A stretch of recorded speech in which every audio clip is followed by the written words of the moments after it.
ones which have master's programs attached to them and are ones that do research and meetings and things of that sort, we usually call institutes.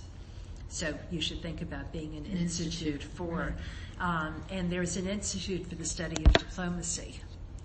And so we thought, well, why don't we parallel, and that's how we ended up with Institute for the Study of International Migration. It's a great name. Yeah. On it. And we decided that we would have basically 5 areas of research, and that's what the Sloan Foundation was going to be, general support. So we laid out the 5 areas. First was the core one from our days at the Commission, and that was immigration law and policy. The second one was immigrant integration. The third was refugees and humanitarian emergencies. Fourth was migration and development, or the impact of migration on source countries. We'd be looking at those issues. And the fifth You mean was sending countries? Yeah. Mm-hmm. I don't Okay. like to use sending country because that implies the country is sending people. But they're not sending them. They're pulled, it's really. the source of the immigrants. Okay. That's why I use, or countries of origin. Get it.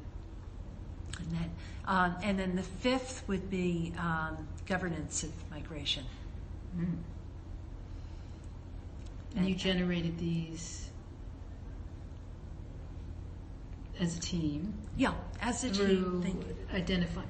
I mean, you were working with these categories before. Sure. Right. Yeah. I mean, these were things that we thought from the years we had been working were issues that were really difficult to address and needed more research. And Hewlett fortunately agreed to that, so they did provide us funding for the first 3 years. And then Sloan was not able to provide program funding or core funding. They needed a project and just the way in which they fund. And so the project that we had for their funding that got us started was basically on labor migration, because they were interested in high-skilled migration, the foreign... Oh, hi. Back later. Yeah. So the Sloan was on labor and migration. Was on mostly high-skilled migration. High-skilled. Yeah. That's what they were interested in. Because that's what their focus is, on science and engineering. And a lot of it was on the impact of migration on foreign students, on universities and on the workforce. Okay. So it was more in the first 2 areas, although we did do some work with that they were happy with on, because we were doing foreign students on the impact of the countries, of the source countries. Okay. Who was your program officer? Michael Teitelbaum, who had been Okay. a member of the commission. Excellent. Really was a dense network, Yes. Right. Yeah. Yeah. Hewlett had provided part of the private funding for the binational study, and they liked that very much because they have an office in Mexico, so they were really happy to support binational research that were true teams from both countries and not just the Mexicans would do their thing and the Americans would do their things. The fact that we got them together. So they liked that and wanted a lot of our research to be in that framework.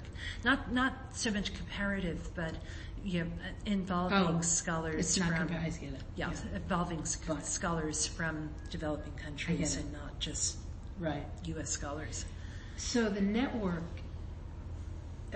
you had Sloan and Hewlett, but just in general, the network was, the folks on the commissions became your colleagues in other ways.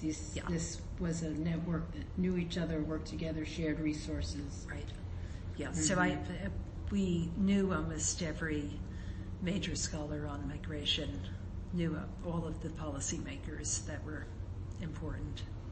And what was What was the... There's cups in there. You want some water? Yeah, fine. What was the time span that we're talking about here, where you were in this? I mean, I think you still are, but when this dense network really coalesced and you worked within it. Well, the refugee network coalesced in the 80s when I was working with the Refugee Policy Group.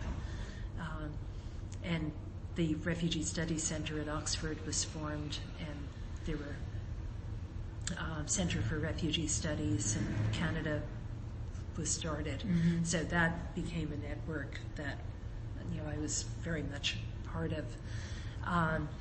The one thing to understand is that for a long time, people either studied refugees or they studied immigrants.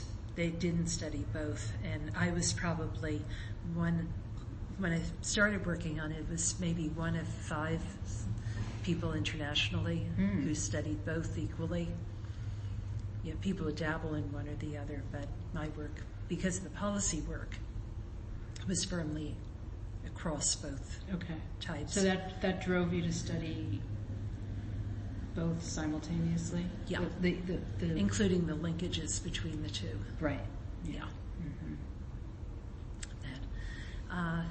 And that's more prevalent right now, studying scholars to study both? Yeah, except that a lot of immigration scholars are not all that familiar with they maybe study the refugees who immigrate into their countries, right, as well as other immigrants, but they don't necessarily have any knowledge of what's happening in Pakistan to the Afghan refugees, or what the either emergency issues are with regard to refugee movements, or the protracted situations 20 years later, what's happening. Do they study the source countries? A refugee scholar would certainly want to know why people were leaving and were forced to leave. An immigration scholar would do it probably for those coming from labor migration countries. So it's again the two, and what you're studying is, in one case, it's economic problems and poverty, lack of development for migration, and it would be conflict, human rights violations, persecution for refugees. Right. Okay. So it's people who've gone through different types of training would kind of gravitate to one or the other. But again, doing both is, so I've spent as much time doing field work on straight migration issues, all over Mexico, and some of the African countries. I spent time in Mali, looking at migration into France, and Cote d'Ivoire. And then I've done a lot of work in refugees, and internally displaced persons. So that's why I've been inside the countries in conflict, not just in the neighboring. On the borders. And again, that's a disparity in the research community. You've got people who only look at refugees, so they're looking at them once they've left, and then other people who do much more work on IDPs. And they don't necessarily, many of them do both, but not necessarily. Okay.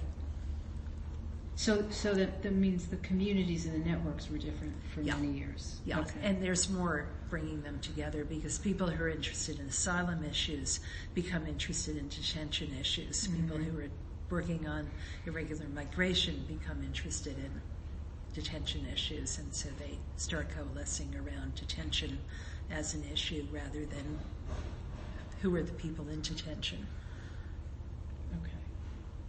So the networks, I know I'm taking us as an aside, but the networks around immigration work coalesced for you. I mean, being in this network, really starting with the first commission? Yeah, exactly. Okay. Yeah. And, okay, so let's keep going. Okay. So anyway, we had foundation funding. We moved into space that had opened up on M Street, that was rented by Georgetown Programs, and we shared